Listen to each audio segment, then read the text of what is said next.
The next word we are going to see about store word. It is denoted by SW. The instruction copies data from a register to memory.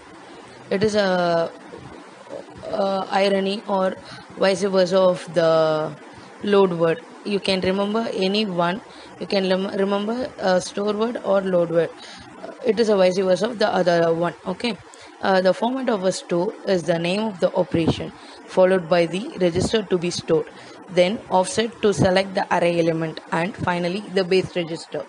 The MIPS address is specified in part by a constant and in part by the contents of a register. Many programs have more variables. The computers have registers. The compiler tries to keep the most frequently used variables in registers and places the rest in memory using loads and stores to move variables between registers and memory. The next one is what is known as spilling register. The spilling register is nothing but the process of putting less commonly used variable into memory. That is known as spilling registers. In operands, we had two types of operands, that is memory operands and constant or immediate operands. We saw about memory operands. Now let's see about constant or immediate operands. What is that constant or immediate operands? It is sometime it is necessary to load a constant from memory to use one. The constants would have been placed in memory when the program was loaded. Let's see the example. The example given is here is add I $S3 comma $S3 comma 10. What this means? Let's see what is that example is. This instruction is interpreted as addition of content of $S3 and the value of 10. The sum is stored in $S3 and here I means add immediate.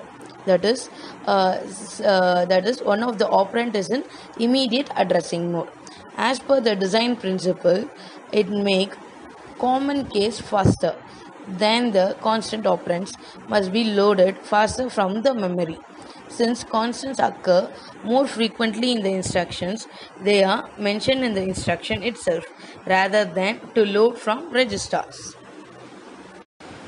This is what we saw in the before slide. Just go through it. Okay. In this slide, you can see two categories, that is arithmetic operation and data transfer. In arithmetic operation, you have three instructions, that is addition, subtraction and addition of immediate number. Let's see one by one. First is arithmetic operation, where the instruction is addition $S1 comma $S2 comma $S3, where your operation is going to be S1 is equal to S2 plus S3. There are three operands in this instruction. The data resides in the registers. Okay. Next instruction is subtract. You are going to give subtract, that is sub $S1 comma $S2 comma $S3, where your operation is going to be S1 is equal to S2 minus S3. There are three operands in this instruction where the data is again going to reside in the register.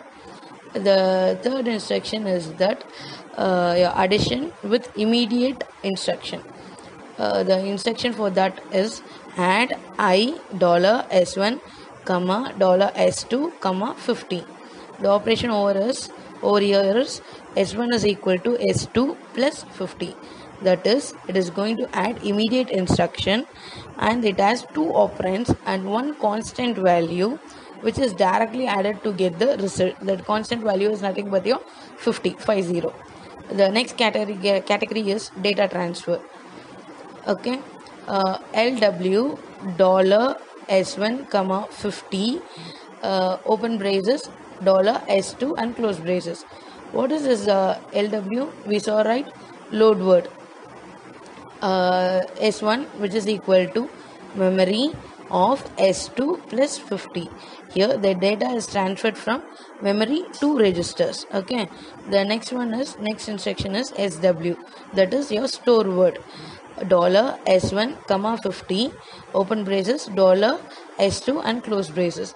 The operation over here is memory of $s2 plus 50, which is equal to dollar of $s1. What is the operation going to be done over here? Where the data is transferred from register to memory. In load word, we saw data is transferred from memory to register. In store word, it is going to be, that is, the data is transferred from register to memory. These are the references. These 3 books are referred to prepare for this slide. Just refer these books. Thank you. If you have any query or doubt regarding this PPT, you can mail me at kartikaran@savita.ac.in. Thank you.